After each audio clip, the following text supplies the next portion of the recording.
প্রিয় দর্শক শ্রোতা, আসসালামু আলাইকুম এবং অফুরন্ত শুভকামনা সবার জন্য। এই এপিসোডে কোনো রাজনৈতিক আলাপ করব না। সচরাচর রাজনৈতিক আলাপই করে থাকি বেশিরভাগ এপিসোডগুলোতে, এবং আপনারাও পছন্দ করেন রাজনৈতিক আলোচনা শুনতে। প্রিয় দর্শক শ্রোতা, এইটি একটি গুরুত্বপূর্ণ সামাজিক সমস্যা সংক্রান্ত। তো বিষয়টি আসলেই গুরুত্বপূর্ণ। আমরা যেখানেই থাকি না কেন, আমরা বাংলাদেশের মানুষ সবাই বিভিন্ন জায়গায় থাকি আমরা, বাট আমরা নিজেরা না হলে আমাদের প্রিয়জনরা কখনো না কখনো কেউ না কেউ এই সমস্যাগুলো ফেস করেছেন অতীতে, এখনও করছেন এবং ভবিষ্যতে করবেন। তাই সেদিক থেকে এই টপিকটি আসলেই গুরুত্বপূর্ণ। আমি এটিকে একটি সামাজিক সমস্যা বলে মনে করছি। প্রিয় দর্শক শ্রোতা, এটি গতকাল ঘটেছে ব্রাহ্মণবাড়িয়া জেলায়। ব্রাহ্মণবাড়িয়া জেলার আখাউড়া উপজেলার ধরখার ইউনিয়নের তোলাতলা গ্রামে। সেখানে একটি বিয়ের অনুষ্ঠান ছিল, আর সেই বিয়েটি স্থির করা হয়েছিল কসবা উপজেলার নিয়ামতপুর গ্রামের আব্দুল জলিলের জাপান প্রবাসী ছেলে জুনায়েদ মিয়ার সঙ্গে। আখাউড়া উপজেলার ধরখার ইউনিয়নের তোলা গ্রামের শফিকুল ইসলাম ভূঁইয়ার মেয়ে রাশেদা আক্তারের। এই দুই পক্ষের মধ্যে বিয়েটি স্থির হয়। তো গতকাল বরপক্ষ নির্ধারিত সময়ে দুপুরের পর কনে পক্ষের বাড়িতে যান, যেটি কিনা আখাউড়া উপজেলার ধরখার ইউনিয়নের তোলা গ্রাম। সেখানে বিয়ের আনুষ্ঠানিকতার আগে দুপুরের খাওয়া দাওয়ার আয়োজন করা হয়। তো বরপক্ষকে বর এবং তার কয়েকজন ঘনিষ্ঠজনকে আলাদা প্লেটে খেতে দেওয়া হয় বিশেষ ধরনের খাবার, যেটি বাংলাদেশে অনেক জায়গায় হয়ে থাকে। প্রিয় দর্শক শ্রোতা, এগুলো অনেক অঞ্চলেরই কিন্তু সামাজিকতা। বরপক্ষকে বা বরকে এবং বরের কয়েকজন ঘনিষ্ঠ বন্ধু বা ভাই এমন কাউকে আলাদা প্লেটে খেতে দেওয়া হয়, বড় প্লেটে। তো সেরকমটি দেওয়া হয়েছিল, কিন্তু বরের প্লেটে আস্ত খাসি ছিল না। আস্ত খাসি না থাকাতে বর বিষয়টি ভালোভাবে নেননি। তিনি এবং তার লোকেরা পাত্রীপক্ষের সঙ্গে সেই আস্ত খাসির বিষয়ে কথা বলেন। কথা থেকে তর্ক বিতর্ক, ঝগড়া, এবং এক পর্যায়ে মেয়ে পক্ষ বেঁকে বসে এই পাত্রের কাছে মেয়ে বিয়ে দেবে না বলে। মেয়ের বাবা শফিকুল ইসলাম তিনি চূড়ান্ত সিদ্ধান্ত নেন যে এমন ছেলের কাছে মেয়ে বিয়ে দেওয়া যায় না, যেই ছেলে খেতে বসে আস্ত খাসি নেই কেন এই অভিযোগে হবু শ্বশুর পক্ষের লোকজনের সঙ্গে তর্ক বিতর্কে জড়ায়। তো তিনি সেটিও জানিয়েছিলেন যে এক পর্যায়ে বলা হয়েছিল যে যেহেতু আজ নেই, তাহলে বিয়ের পর অন্য কোনো একটি অনুষ্ঠানে সেটি তারা করে দেবেন। কিন্তু পাত্র জুনায়েদ মিয়া সেটি মানতে রাজি হননি, এবং শেষে বিয়েটি ভেঙে যায়। কনের বাবা বিয়েটি ভেঙে দেন এবং পাত্রপক্ষ যেসব উপহার সামগ্রী নিয়ে এসেছিলেন, যার মধ্যে স্বর্ণালঙ্কারও ছিল, এই সব কিছু তারা ফেরত দেন পাত্রীপক্ষ, আর পাত্রপক্ষকে বিদায় করে দেন। তো এই পরিস্থিতিতে এলাকা উত্তপ্ত হয়ে ওঠে, সামাজিক অস্থিরতা দেখা দেয়, এবং ফেসবুকে বিষয়টি নিয়ে ব্যাপক আলোচনা চলে আঞ্চলিকভাবে, যেহেতু একটি আঞ্চলিক বিষয়। এবং মজার ব্যাপার হলো, ফেসবুকে এই বরও কিন্তু একটি স্ট্যাটাস দেন, বর জুনায়েদ মিয়া। তো জুনায়েদ মিয়ার গল্পটি অবশ্য ভিন্ন। তিনি লিখেন যে তিনি জাপান প্রবাসী বলে তার কাছে 10 গুণ বেশি, কি বলে এটিকে, যে কাবিন নামায় যে টাকার অঙ্ক থাকে একটি, সেটি 10 গুণ বাড়িয়ে চাওয়া হয়েছে। সেই জন্যে তিনি বিয়ে করতে রাজি হননি, যদিও এটি ছিল একটি মিথ্যাচার। সব রকম সূত্রে আমি যাচাই করে দেখেছি, সেখানে বিষয়টি এমনই হয়েছে। আসলে এই খাবার দাবারের বিষয়কে কেন্দ্র করে বিয়েটি ভেঙে গেছে। সো এখন কথা হলো, এটি একটি ছোট্ট বিষয়, আঞ্চলিক ঘটনা। আমি এটি আমার এই এপিসোডে বলছি কেন? প্রিয় দর্শক শ্রোতা, এটি কিন্তু প্রথম ঘটনা না। প্রায়শই আমরা পত্রিকায় দেখি এই খাবার দাবারগুলো নিয়ে কোনো খাবার আয়োজন থাকলে, শুধু বিয়ে না, এমনকি অন্য কোনো খাবার উপলক্ষে অনেক সময় কেউ মরে গেলে আমাদের দেশে 40 দিন পর খাওয়ার আয়োজন করা হয়, 4 দিন পর খাবার আয়োজন করা হয়। অন্য ধর্মের হলে তারা শ্রাদ্ধ বলে, তাদেরও খাবার দাবার আছে, পোস্টমর্টেম খাওয়া দাওয়া।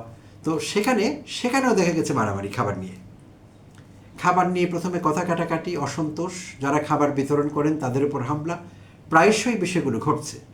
তো এইটি কোনো সভ্য মানুষের কাজ হতে পারে না। তাই চিন্তা করলাম এই বিষয়টি নিয়ে একটু কথা বলি। আপনারাও কখনো না কখনো বিষয়গুলো ফেস করেছেন, যেহেতু এটি একটি সামাজিক সমস্যা, আর আমরা সবাই সমাজেই বাস করি। সো কমেন্টে নিশ্চয়ই জানাবেন আপনারা বিষয়গুলোকে কীভাবে দেখছেন। আমি প্রায়শই দেখি এবং ব্যক্তিগতভাবে ভীষণ ক্ষুব্ধ হই এবং ভীষণ বিরক্ত হই যারা এই ঘটনাগুলো ঘটায়। আমার ইচ্ছে করে যে আমি গিয়ে তাদেরকে দু একটি চড় থাপ্পড় মেরে আসি, এতটাই রাগ হয় আমার। কারণ এটি কোনো সুস্থ সাধারণ মানুষের কাজ না, খাবার নিয়ে অন্য মানুষকে বিরক্ত করা। এবং যদি কোথাও খাবার কম পড়ে তাহলে বুঝতে হবে যে যারা আয়োজন করেছেন তাদের আয়োজনের স্বল্পতা ছিল, তাদের অ্যাবিলিটির ব্যাপার থাকতে পারে, তারপর এস্টিমেশনে ভুল হতে পারে, অনেক কিছু সেখানে হতে পারে। তো এই নিয়ে পরে কথা বলা যায়, চাইলে গঠনমূলক সমালোচনা করা যায়, না করে বিষয়টি মারামারি পর্যায়ে কিন্তু পৌঁছে দেওয়া হচ্ছে বেশ অনেকদিন থেকে আমি দেখছি এটি। আর মজার ব্যাপার হলো বাংলাদেশের বিশেষ বিশেষ জায়গায় আবার আমরা অনেক সময় বলি যে আমাদের দেশে যৌতুক নেই এখন, আসলে যৌতুক আছে, তবে যৌতুকটির স্টাইল পাল্টেছে। অনেক জায়গায় যৌতুক শুধু টাকা পয়সা নিয়ে হয় না, মোটরসাইকেল দেওয়া, গাড়ি দেওয়া, প্লট দেওয়া, এই ক্ষেত্রে এরকম জায়গায় সীমাবদ্ধ থাকে না। যৌতুকটি এটি নানা পর্যায়ে নানাভাবে থাকছে। বাংলাদেশে কোনো একটি নির্দিষ্ট জেলায় এবং অঞ্চলে দেখা গেছে পাত্রীপক্ষ, এটি পাত্রীপক্ষের দায়িত্ব, অর্থাৎ বিয়ের পর বিভিন্ন উপলক্ষে, যে কোনো উপলক্ষ, ধর্মীয় উপলক্ষ, ঈদ, অন্যান্য বিষয়ে, অন্যান্য সংক্রান্ত যত উপলক্ষ আছে সব উপলক্ষে মেয়ে পক্ষকে বিশাল বিশাল হাঁড়িতে খাবার রান্না করে মেয়ের শ্বশুর বাড়িতে পাঠাতে হয়, ছেলে পক্ষের বাড়িতে। বাংলাদেশে একটি বিশেষ অঞ্চলে এটি ঘটে থাকে এবং এটি একটি রেওয়াজ, এটি ঘটতেই হয়, না ঘটলে মেয়ের পরিবারে অশান্তি হয়, অর্থাৎ মেয়ে শ্বশুর বাড়িতে ভালো থাকতে পারেন না। এটি একটি বাধ্যবাধকতা এবং এইটি করতে গিয়ে অনেক পরিবার পথে বসেছে এই তথাকথিত সামাজিকতা রক্ষা করতে গিয়ে, যা কিনা আসলে একটি সোশ্যাল কাস্টম আমি বলতে পারছি না, আমি এটিকে বলবো সোশ্যাল ইভল, সামাজিক কুপ্রথা। তো এই সামাজিক কুপ্রথার প্রতি সম্মান জানাতে গিয়ে অনেক পরিবার পথে বসেছে, অনেক মেয়ের বাবা ঋণগ্রস্ত হয়েছেন ইত্যাদি। তো এই কুপ্রথাগুলো যেখানে যেখানে আছে, আমরা বাংলাদেশের যেখানেই থাকি না কেন, যদি আমার এলাকায় থাকে, আমার পক্ষে আমার সাধ্যে যদি কিছু করা সম্ভব হয়, সামাজিক আন্দোলন গড়ে তুলতে হবে প্রত্যেকের জায়গা থেকে, যাতে এই কুপ্রথাগুলো থেকে আমরা মুক্তি পাই। যেটি বলছিলাম যে যৌতুক বিভিন্ন ফরম্যাটে হয়, বিভিন্ন ফর্মে হয়, তো এইটিও কিন্তু একটি যৌতুক। একজন কম সামর্থ্যবান মেয়ের বাবার পক্ষে বছরে অনেকগুলো অকেশন হয়, বিভিন্ন উপলক্ষ, সেই উপলক্ষগুলোতে বড় বড় হাঁড়িতে খাবার রান্না করে নানা রকম রিচ ফুড মেয়ের শ্বশুরবাড়িতে পাঠানো সবার পক্ষে এটি সম্ভব নয়, বাট এটি করতে হচ্ছে। তাই এটি কিন্তু একটি পক্ষের উপর বিরাট অন্যায় করা হচ্ছে এবং এটি এক ধরনের যৌতুক। হ্যাঁ, ক্যাশ লেনদেন হচ্ছে না, বাট এটি এক ধরনের যৌতুক।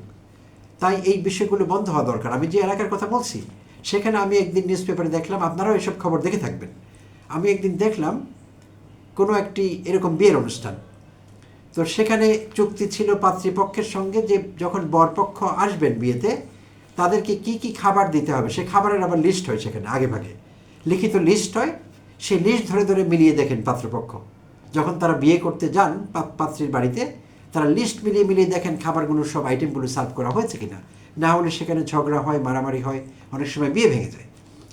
তো এমন একটি ঘটনা আমি দেখলাম, চুক্তিতে একটি করে আস্ত ডিম দেওয়ার কথা ছিল, অন্যান্য আইটেমের সঙ্গে একটি করে আস্ত ডিম।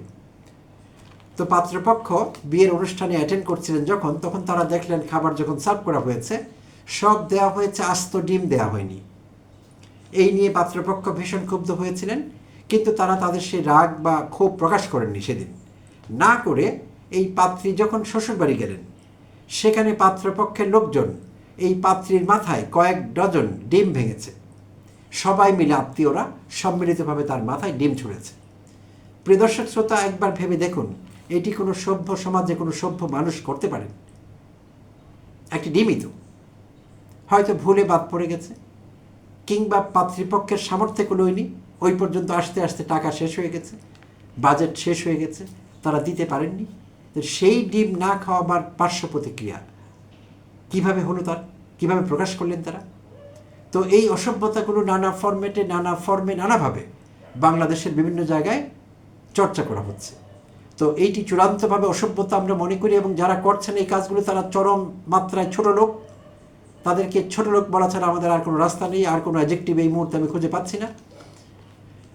তো এই ছোট লোকগুলোকে শাস্তি করার দরকার। আর মেয়ের বাবা, আমি যাকে নিয়ে এপিসোড শুরু করেছিলাম ব্রাহ্মণবাড়িয়ার ঘটনাটি,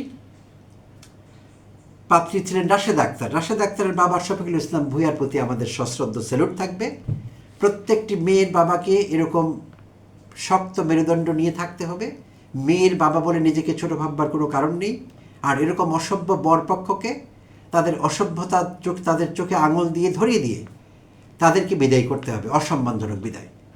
এবং এইসব ঘটনা ঘটতে থাকলে তারা এক সময় সোজা হবেন, না হলে এই অসভ্যরা এই ছোট লোকেরা কখনো সোজা হবেন না। তো আমাদের দেশে এটি আমাদের দেশের বাস্তবতা, আর্থসামাজিক অবস্থার প্রেক্ষিতে কিংবা সামাজিক অবস্থানের কারণে মেয়ে পক্ষ অনেক সময় বর পক্ষের অনেক অন্যায় আবদার মেনে নিতে বাধ্য হন, বা বলা হয় সমাজও তাদের উপর পরোক্ষ চাপ তৈরি করে যে তুমি তো মেয়ে পক্ষ, মেনে নাও, কী হবে। তো আমাদের এই বয়ানটিও বন্ধ করে দিতে হবে। মেয়ে পক্ষ কোনো ছোট পক্ষ না। যখন একটি বিয়ে হয় সেটি পাত্র আর পাত্রীর মধ্যে হয় না, দুটো পরিবারের মধ্যে হয়। আর সেখানে মেয়ে পক্ষ হলে ছোট থাকতে হবে, অন্যায় আবদার মেনে নিতে হবে, আর ছেলে পক্ষের সব আবদার চলবে, তারা যা ইচ্ছে তাই বলতে পারবেন, করতে পারবেন, যেভাবে ইচ্ছে সেভাবে বিহেভ করতে পারবেন, বিষয়গুলো এরকম না। আর এটি অ্যাকসেপ্ট করবার কোনো কারণ নেই। কোনো সভ্য সমাজে সভ্য মানুষ এইসব অসভ্যতা অ্যাকসেপ্ট করতে পারেন না। প্রিয় দর্শক শ্রোতা, কমেন্টে জানাবেন আপনারা বিষয়টাকে কীভাবে দেখছেন, এটি আদৌ একটি সামাজিক সমস্যা কিনা। যদি হয় আমরা যার যার অবস্থান থেকে এইসব সামাজিক কুপ্রথা দূর করবার জন্য কাজ করতে পারি কিনা। আপনার আমার মতো অনেক লোক অতীতে কাজ করেছিলেন কম বেশি, এবং সরকারি আইনও সাহায্য করেছে। আর এই সব কিছুর সম্মিলিত ফলাফল কিন্তু বাংলাদেশে একসময় যৌতুক প্রথাটি মহামারী আকার ধারণ করেছিল। তো সেই অবস্থায় কিন্তু আমরা এখন নেই, অনেকটাই উন্নতি করেছি, যেখানে কিনা ভারতে, পাশের দেশ ভারতে এটি একটি অভিশাপ বলে গণ্য হয়ে থাকে। তো আমার আপনার চেষ্টায়, আমার আপনার উদ্যোগে, আমার আপনার সম্মিলিত সামাজিক আন্দোলনে এরকম অনেক সমস্যার সমাধান হতে পারে। প্রিয় দর্শক শ্রোতা, অনেক অনেক ধন্যবাদ জানবেন সঙ্গে থাকবার জন্যে। আবারও আপনাদের সঙ্গে কথা হবে অন্য কোনো এপিসোডে আরেকটি টপিক নিয়ে।